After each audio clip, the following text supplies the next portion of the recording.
지금 우리나라 출산율이 너무 낮아가지고 국가 차원에서 골머리를 앓고 있습니다. 전쟁하고 있는 우크라이나보다도 출산율이 낮다고 하니 얼마나 심각한지 우리가 피부로 느낄 수 있습니다.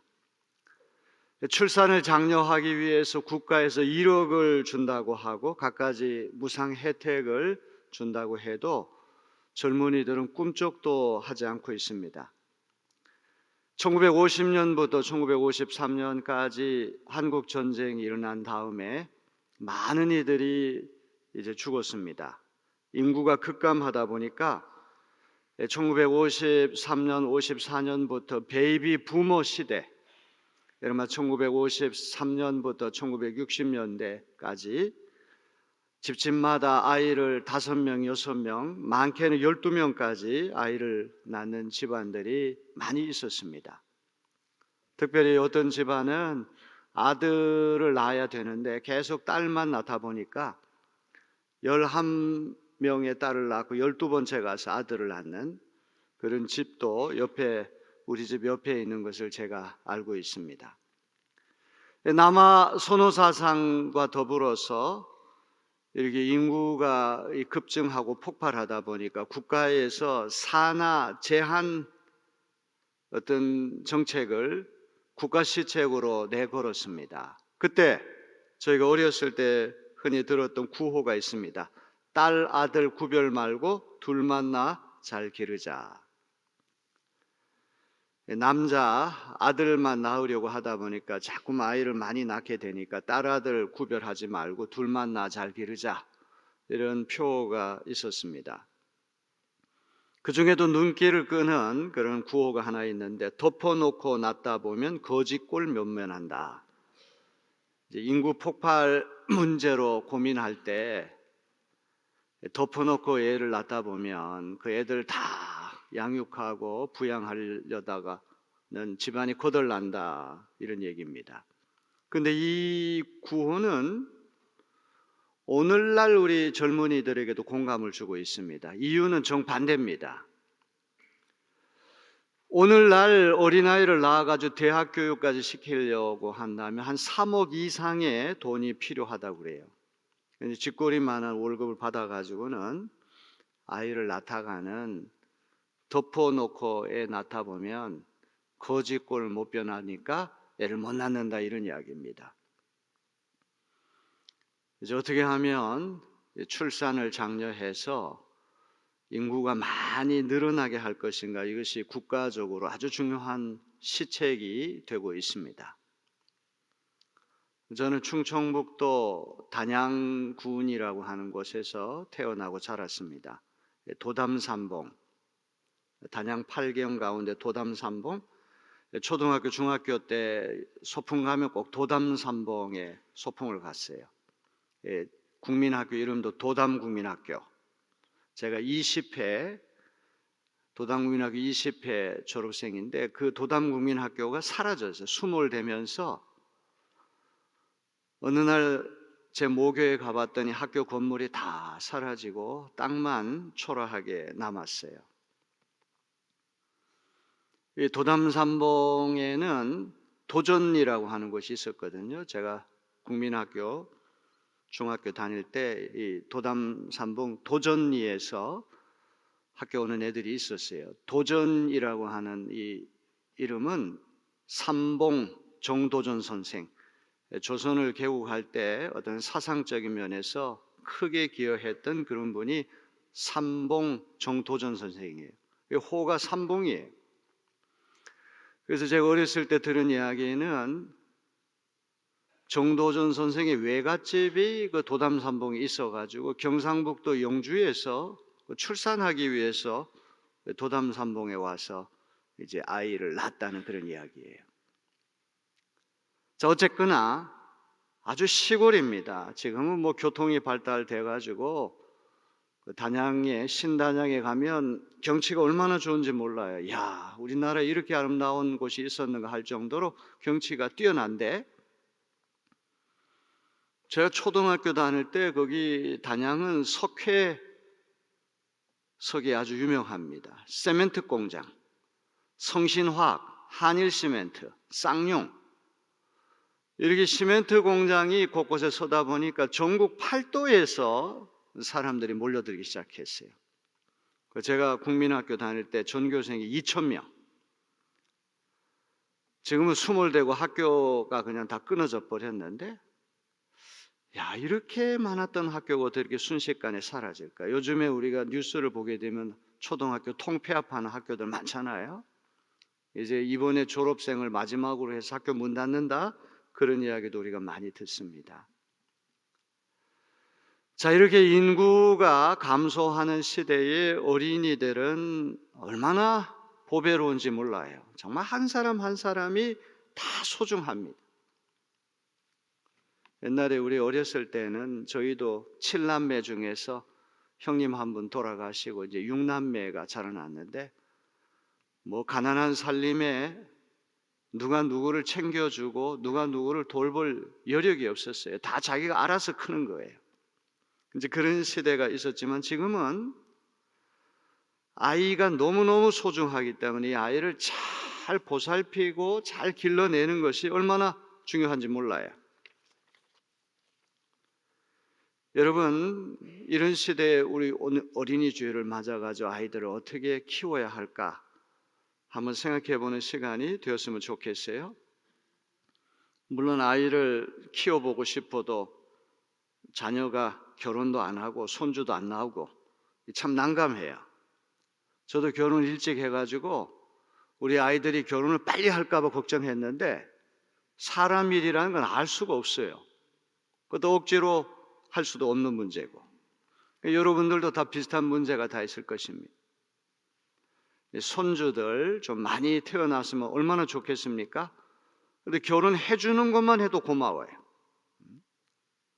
근데 결혼하고 또 아이 낳는 것도 잘 안 하려고 그러고, 이런 시대에 우리가 기도하는 마음으로 우리 내리교회가 잘 되기 위해서는 이 교회 학교 어린이들이 늘어나야 합니다.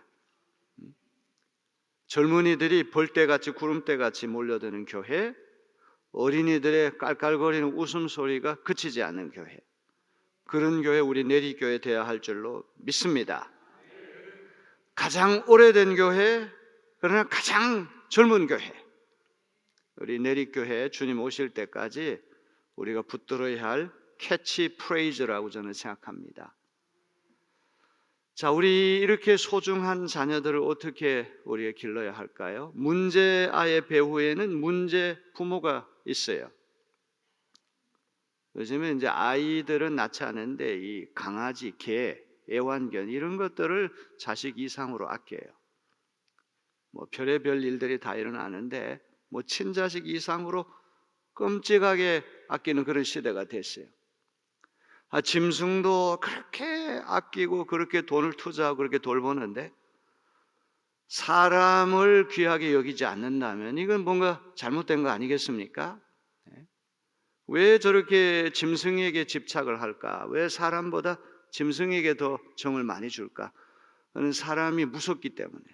사람은 그냥 왔다 갔다 하고 배신자라고 상처 주는데, 짐승은 한결같이 일관되게 충성하니까 짐승에 대한 정을 더 많이 느끼는 게 아닌가 싶어요. 악명 높은 애들이 하나씩 다 있습니다. 그래서 하루라도 다른 친구를 건드리지 않는 날이 없어요. 꼬집고 물고 뜯고 핥히고. 그래서 그 상처받은 학교폭력에 시달리는 그 아이의 부모가 걔 좀 다른 데로 보내달라 이렇게 얘기하고 그래요. 그런데 정작 그 당사자 부모는 뭐라고 말합니까? 아이의 길을 꺾어서는 안 된다. 길을 살려야 된다. 막무가내입니다. 과잉보호 문제. 가장 큰 문제가 과잉보호가 문제가 아닌가 싶어요. 6명, 7명 될 때는 뭐 별의별 고생을 다 하고, 뭐 이제 군대 얘기 나왔으니 망정이지. 저도 1980년대 중반에 군대에 갔는데 이건 뭐 정말 사람 사는 곳이 아닙니다. 온갖 일들이 다 일어나는 거예요. 그런데 그렇게 끔찍한 어떤 시련과 고난을 겪으면서 야, 세상이 이렇게 무서운 곳이구나. 그래서 이제 그런 어떤 군대 생활을 하고 나면 어디 사막 한가운데 갖다 놔도 살아남을 수 있는 그런 용기와 기백 같은 게 생겨나는데, 이게 너무 과잉보호만 하다 보니까 조금만 어려움이 와도 실족하고 낙심하고, 너무 온실안의 화초와 같이 그렇게 자라는 아이들이 너무 많아요. 이제 이런 얘기하면 젊은 사람들은 그런 얘기 하면 안 된다고 그래요. 그건 얘기해야 되죠. 여러분, 이런 시대에 우리 자녀들을 어떻게 길러야 할까요? 오늘 어린이 주일에 한번 생각해 보는 시간이 되었으면 합니다. 한 국가의 큰 보물을 훔쳐가지고 사형장으로 끌려가던 죄수가 마지막으로 어머니 좀 한번 만나고 싶습니다. 이제 광경을 지켜보던 군중은 모자의 마지막 상봉을 다 이제 이렇게 호기심을 갖고 지켜보는데, 갑자기 어머니가 나타나니까 이 사형수가 어머니 귀를 깨물면서 이렇게 말합니다. 엄마, 왜 제가 처음 남의 집 아이의 연필을 훔쳤을 때 그냥 내버려 두셨어요? 바늘 도둑이 소도둑 된다고 하는 말처럼 나쁜 버릇을 아주 매섭게 혼을 내서 그거를 중단시켜야 되는데 그냥 아무 제지하지 않으니 그게 옳은 줄 알고 되풀이하고 되풀이하다 보니까 국가의 보물을 훔치는 사형수까지 가게 됐다는 그런 이야기입니다. 참 끔찍한 이야기입니다. 어거스틴의 고백록에 보면 아주 재밌는 얘기가 하나 나와요. 어머니 모니카 어렸을 때 얘기인데, 아버지가 저쪽에 양조장에 가가지고 막걸리 한 주잔 좀 사와라. 뭐 거기는 이제 포도주겠죠. 그 심부름을 가는데 그 사가지고도 호기심을 가지고 홀짝홀짝 지가 마시는 거예요. 그런데 한 번 마시고 두 번 마시고 세 번 마시고 자꾸 하다 보면 이게 중독이 돼가지고 술 심부름 갈 때마다 홀짝홀짝 마시다 보니까 이게 끊을 수 없는 지경까지 갔어요. 그런데 하녀가 이 모니카에게 충격요법을 줬어요. 입에 담을 수 없는 폭언을 하면서 너 그렇게 하다가 너 큰일 난다고 얘기를 했어요.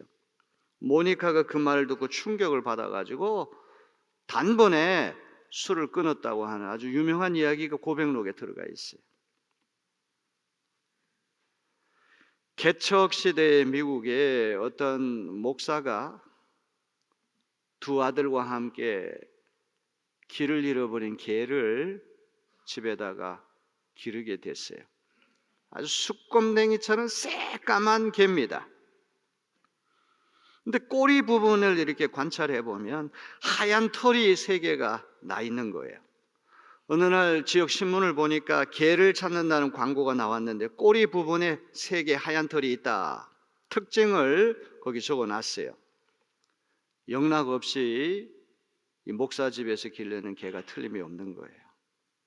그런데 이 목사님이 개를 원주인에게 안 뺏기려고 아들 둘과 함께 꼬리 부분에 있는 하얀 털 3개를 뽑아냈어요.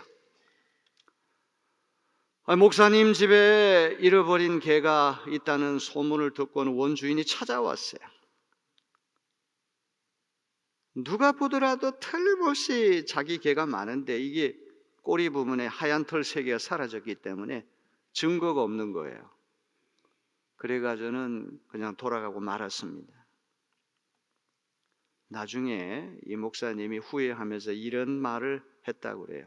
나는 개 한 마리는 계속 가질 수가 있었지만 내 아들 둘은 잃어버렸다.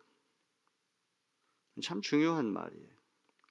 소탐대실이라고 하는 말이 있는 것처럼 작은 것을 탐하다가 정작 가장 중요한 것을 잃어버리는 그런 잘못을 우리가 범할 때가 있다는 말이죠.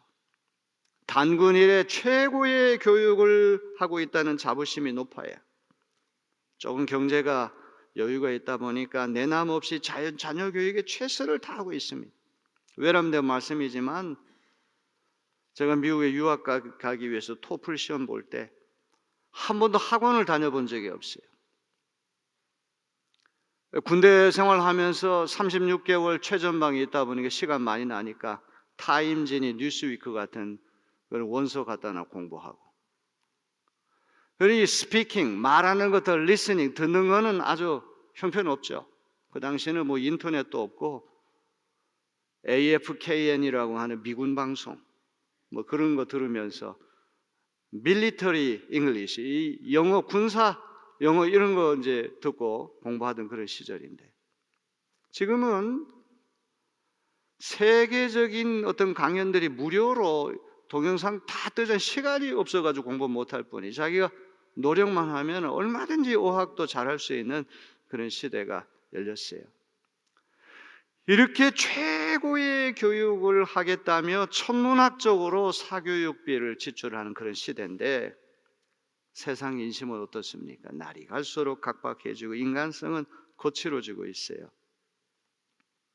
이런 시대에 우리 자녀들을 어떻게 길러야 할까요? 에베소서 6장 4절은 말씀합니다. 또 아비들아 너희 자녀를 노엽게 하지 말고 오직 주의 교훈과 훈계로 양육하라. 첫째는 부모는 자녀를 노엽게 하지 말라. 두 번째로 주님이 주시는 교훈과 훈계로 양육하라. 뭐뭐 하지 말라는 건 소극적이고 하라고 하는 건 적극적인 건데, 항상 바울의 그 수사법이라는 것이 소극적인 얘기도 하고 적극적인 얘기도 하고 능동적인 얘기도 하고 수동적인 이야기를 하는데, 첫째는 자녀를 노엽게 하지 말라. 소극적인 충고입니다.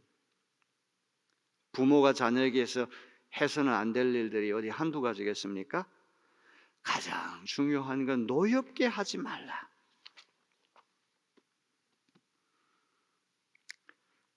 제가 초등학교 다닐 때 집안 형편이 아주 어려웠어요. 아주 그냥 곤두박질을 쳐가지고 너무 어려울 때 수학여행을 가야 되는데 돈이 없어가지고 수학여행을 못 가는 거예요.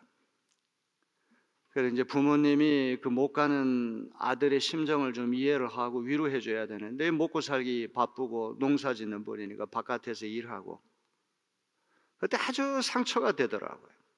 친구들은 다 저 경주 불국사에 수학여행 갔는데 나만 이렇게 집에 처박혀 있어야 되나? 노여움이 생기는 거죠. 분노가 생기는 것이죠. 그래서 잘 위로하고 형편이 이러니까 너가 좀 이해를 해야 된다, 이렇게 따뜻한 말로 격려해야 되는데, 그 시대는 그렇게 하기가 참 어려운 시대였어요. 때로는 체벌할 때도 있죠. 그런데 이 감정이 섞여가지고 너무 심하게 아이를 체벌하는 것도 문제입니다. 오른손으로 벌을 주었으면 왼손으로 안아줘야 되죠. 낮에 꾸중을 했으면 밤에 잠잘 때는 따뜻하게 안아줘야 합니다. 쉘 실버스타인이라고 하는 사람이 쓴 아낌없이 주는 나무, The Giving Tree, 주는 나무, 이 동화가 있어요. 한 그루 나무와 소년의 이야기인데, 나무는 소년에게 나뭇잎 왕관을 만들어 주기 위해 이파리를 떨고 줍니다. 소년이 나무에 기어 오를 수 있도록 가지를 펴주기도 하고 그네도 만들어 줍니다. 잠이 들면 그늘이 되어주고 열매를 모두 내어줘 돈도 벌게 해줘요. 집 지을 때는 가지를 전부 내줘서 집을 짓는 목재가 되게 합니다. 마침내 배 한 척을 만들어 주기 위해 자신의 몸통을 내어주고, 이 소년이 어느새 늙은 노인이 돼서 돌아오던 날, 마지막 남은 밑동, 그마저도 노인이 앉을 수 있도록 내어준다는 그런 이야기예요. 끄트머리에 어떻게 나옵니까? 나는 정말 행복했습니다. 아낌없이 주는 사랑을 했더니 나무의 마지막 일성이 한마디가 나는 정말 행복했다는 그런 이야기예요. 부모의 마음이 그런 게 아닐까요? 주고 퍼주고 그 사랑의 마음으로 자녀들을 기르는 것. 그래서 우리에게 오늘 너무나 중요한 것인 줄로 믿습니다. 자녀를 노엽게 하지 말라. 소극적 충고를 한 다음에 그 다음에 적극적인 제안을 합니다. 오직 주님의 교훈과 훈계로 양육하라. 얼마나 중요한 말씀인지 몰라요. 요즘에 학군이 좋다 그러면은 무슨 수를 써서라도 수십억이 돈이 들어가도 거기 가서 아파트 사가지고 거기 들어가거든요. 목동이다, 강남이 어디가 좋다, 뭐 그러면 학군 좋은데 기어코 가요. 그런데 좀 교회 근처로 이사 와가지고 저 헌신하겠다, 충성하겠다, 봉사하겠다, 이런 사람은 눈을 씻고도 찾아보기 어려운 시대가 되고 말았어요. 옛날에는 그런 분들이 들어 있었어요. 그런데 이거는 인천이든 서울이든 어느 곳이든지 간에 그런 시대는 점점 지나가고 있다는 말이에요. 아이들이 인류대학 가고 돈 많이 벌고 의사 되고 변호사 되고 뭐 되고 이런 데는 엄청나게 관심 많은데 주님의 교훈과 훈계로 양육하려고 하는 부모는 많지 않아요. 노벨상 수상자의 25% 4분의 1이 유대인이라고 하는 통계가 있어요. 비결은 뭡니까? 신앙교육에 있는 것입니다. 조기 신앙교육. 어렸을 때부터 하나님 말씀을 암기하게 만드는, 나가나 들어오나 앉으나 일어서나 하나님 말씀을 입에 달고 살도록 가르친다는 말이죠. 신명기 6장 5절에 보니까 너는 마음을 다하고 뜻을 다하고 힘을 다하여 네 하나님 여호와를 사랑하라. 레위기 19장 18절에 보니까 내 이웃 사랑하기를 내 자신과 같이 사랑하라. 사랑의 이중계명, 위로 하나님을 사랑하고 아래로 이웃을 사랑하는 거예요. 십자가가 수직과 수평이 만나는 거예요. 하나님과 우리 관계, 이웃과 이웃의 관계. 과학교육이 전부다. 하나님 경외하는 방법을 가르치려고 하지 않아요. 눈앞에 보이는 것만이 전부라 생각하고 보이지 않는 하나님에 대해서 일절을 가르치지 않아요. 자녀가 공부 많이 해서 자연세계에 대해서 많이 안다고 할지라도 자연 만물을 지으신 창조주 하나님을 모른다는 것은 기초가 없는 교육이 되고 마는 거예요. 13세가 되기 전에 하나님을 경외하는 일을 가르쳐주지 않는 것은 그 자녀를 사탄에게 내어주는 꼴이 되고 말 것입니다. 어떻게 하면 주의 교훈과 훈계로 자녀들을 교육할 수 있겠습니까? 부모가 신앙의 본을 보여야 된다는 말이에요. 목숨 걸고 주일 성수할 수 있게 되기를 주님의 이름으로 기원합니다. 가끔 교회에 오는 분들이 그런 얘기를 해요. 어머니가 어려서부터 너 두 가지 똑바로 해라. 주일 성수하고 11조. 어느 곳에 이사 가고 어디 가든지 간에 주일 성수하고 11조 하는 거 절대 잊지 말라. 그런 교육을 받아가지고 어른이 돼서도 그렇게 사는 사람들을 만날 때가 있습니다. 학원 가라. 뭐 이런 건 우리가 강조하는데 교회 가서 신앙생활 잘하라 이런 얘기는 잘 하지 않는 시대가 되고 말았다는 거예요. 모세 이야기하면서 오늘 제 설교를 마치려고 그래요. 이 모세가 태어나던 시대는 히브리 남자로 태어나는 것은 죽음의 시대입니다.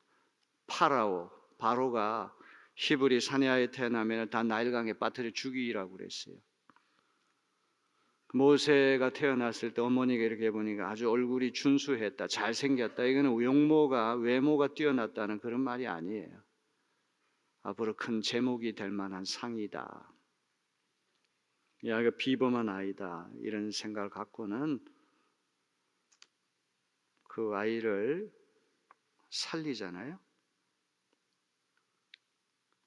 석 달 정도 숨겼는데 이제 석 달 지나니까 이게 부산한 거예요. 얘가 막 소리 내고 그러니까 이게 들키면 안 되잖아요. 갈대 상자를 만들어 가지고 아이를 거기다 놓고 나일강에 띄우고 목욕하러 나왔던 파라오의 딸이 히브리 아이를 알고는 자기 궁전에 데려다 키워서 왕자 중에 하나로 길러낸다는 유명한 이야기. 여러분 다 아시죠? 세 가지. 첫째는 프로텍팅. 우리 자녀를 보호할 수 있는 부모가 돼야 합니다. 인터넷이 무방비 상태거든요. 저는 고등학교 다닐 때 해도 세상을 몰랐는데 요즘은 초등학교 애들이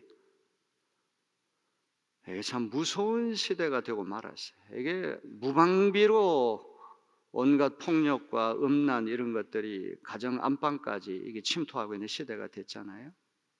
어머니 요게벳이 아들이 태어나자마자 나일강에 던져 죽이라고 했지만 그렇게 하지 않아요. 석 달 동안 몰래 숨기다가 갈대 상자를 만들어 가지고 거기 보호하고 나일강에 띄우잖아요. 물이 침투하지 못하도록. 우리 자녀들을 잘 보호할 수 있는 그런 부모가 되어야 할 줄로 믿습니다. 악하고 그릇된 세상 풍토, 자기만 알고 이기적이고 전혀 공감 없이 남은 아파 죽겠다고 하는데 희죽희죽 웃는 그런 아주 몰인정한 비인간적인 이런 시대에 세상 풍조에 물들지 않도록 갈대 상자, 교회, 믿음으로 우리 자녀들을 프로텍팅, 보호하는 부모 되시기를 주님의 이름으로 기원합니다. 두 번째, 플래닝, 계획을 잘 세워야 돼요. 가끔 그런 얘기들, 헬리콥터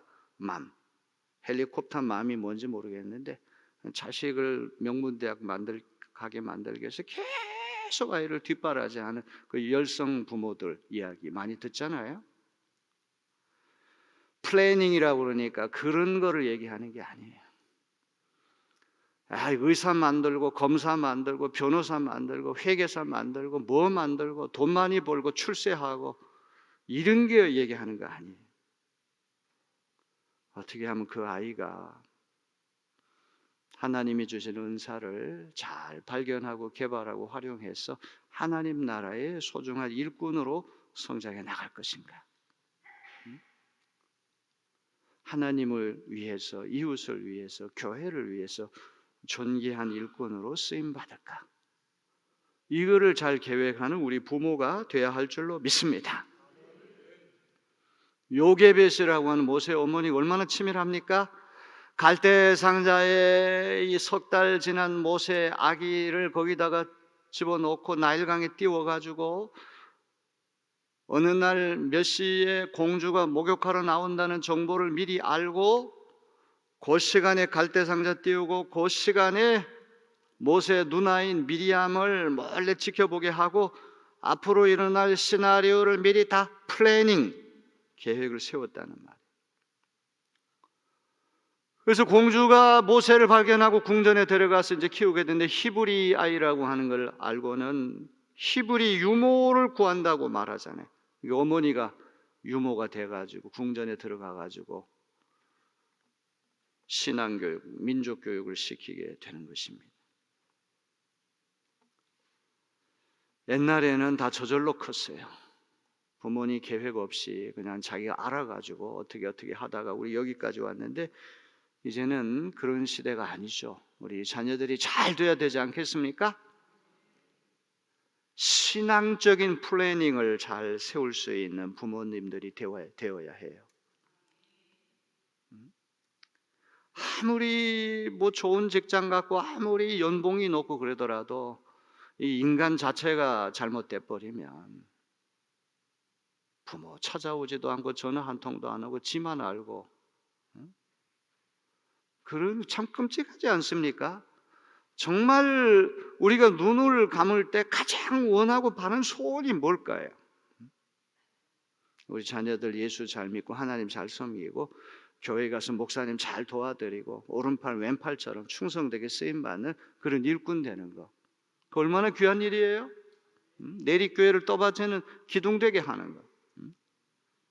교회에서 잘 자라났는데 어느 정도 되면 다 옷 이런 거 다 갚버려요. 헌신짝 버리듯이. 그렇게 살면 안 되겠죠. 사람이 의리가 있어야 되는데 의리도 없고 플래닝, 좋은 믿음의 사람으로 잘 훈육할 수 있는 계획을 세우는 여러분 되시기를 주님의 이름으로 기원합니다. 마지막 세 번째, praying, 기도하는 부모가 되어야 합니다. 저 어렸을 때 집안은 가난하고 못 배우고 형편없는 그런 몰락한 집안이지만 항상 너는 양반이다. 너는 어떤 가문의 후손이다. 아버지 고향에 가면은 무슨 소원이 있고 거기 우리 입향조가 어떻게 들어오고 이런 얘기를 많이 해주시더라고요. 미국에서 제 아들이 왔을 때 그 아버지 고향에 갔어요. 그 소원에 갔어요. 우리 그 중시조 할아버지 영정이 거기 있고 아주 소원이 멋있게 잘 만들어졌어요. 그리고 뿌리를 캐보니까 야, 우리 선조님들이 참 귀한 분들이었구나. 그래서 제 자신을 새롭게 보게 되는 거예요. 내가 얼마나 비루하게 내가 인생을 살아. 너무 내가 이게 참 비겁하게 인생을 살았고 내가 너무 부끄럽게 살았고 선조님들이 어떤 기계가 있고 기상이 있고 훌륭한 어른이라고 하는 것을 역사적으로 고증을 한 다음에 어떻게 해서 내 대까지 내가 왔느냐고 하는 것을 내가 제대로 공부를 한 다음에 지난날에 그 조그만 명예를 얻기 위해 가지고 까불까불하고 교만하고 건방지고 비굴하게 살았던 그런 것들이 얼마나 후회가 되고 부끄러운지 모르는 거예요. 그러면서 내가 앞으로 내 인생 그렇게 살아서는 안 되겠다. 지금 제가 왜 이런 얘기를 합니까? 모세의 어머니가 궁정에 들어가가지고 모세를 길를 때도 너는 히브리 아이야. 아브라함의 이삭, 야곱의 아들이야. 우주 만물을 창조하신 하나님의 아들이야. 지금은 우리 민족이 이렇게 노예 민족이 되고 형편없는 민족이 됐지만 너는 우주 만물을 창조하시는 선택받은 민족이야. 어머니가 신앙교육, 민족교육을 시켰다는 말이에요. 모세가 모세 된 건 하루아침에 된 게 아니란 말이에요.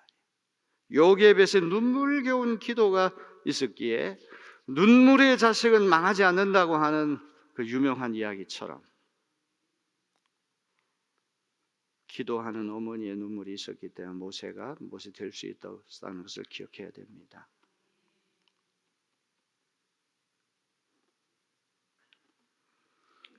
어제 브라질에서 파비오라고 하는 비샵 감독님 일행이 우리 교회 와가지고 10시 반에 와가지고 여기 우리 내리교회 역사 다 제가 소개를 해드리고 그랬어요.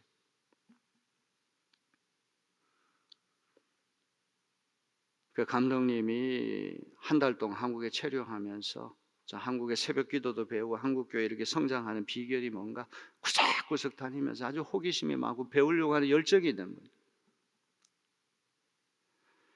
여러분 우리 이 내리교회가 참 대단한 교회거든요. 역사를 알면은 지금 있는 한 번도 우리 교회를 옮긴 적이 없잖아요. 여기 우리 초기 선교사님들이 다 호흡했고 이런 어떤 유서 깊은 교회, 이런 어떤 역사가 있는 교회. 요게벳이 이집트 궁전에 가가지고 너는 보통 애가 아니야. 너는 하나님 뽑아 세우신 사람이야. 너는 장차 이 백성을 이집트에서 구해내야 할 사람이야. 이 교육을 심어주는 거예요.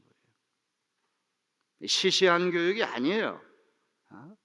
너 공부 잘해가지고 돈 많이 벌어라, 출세하라, 이런 교육이 아니란 말이에요. 오늘 우리의 교육이 얼이 있고 혼이 있고 영혼이 있어야 되는 거 아닙니까? 그래야 세계가 달라지고 국가가 달라지는 거죠. 오늘 어린이 주일을 맞아가지고 우리 부모들이 회개하는 시간 됐으면 좋겠어요. 어느새 타성에 젖어가지고 내 하나 믿음도 지키지 못해가지고 그냥 간신히 이렇게 살아오는 이 부끄러운 모습들 하나님 앞에 내어놓고 우리 자녀들을 새로운 각오로 요게벳과 같이 자녀들을 훈육해낼 수 있는 그런 부모님들 되시기를, 조부님들, 조모님 되시기를 주님의 이름으로 축원합니다.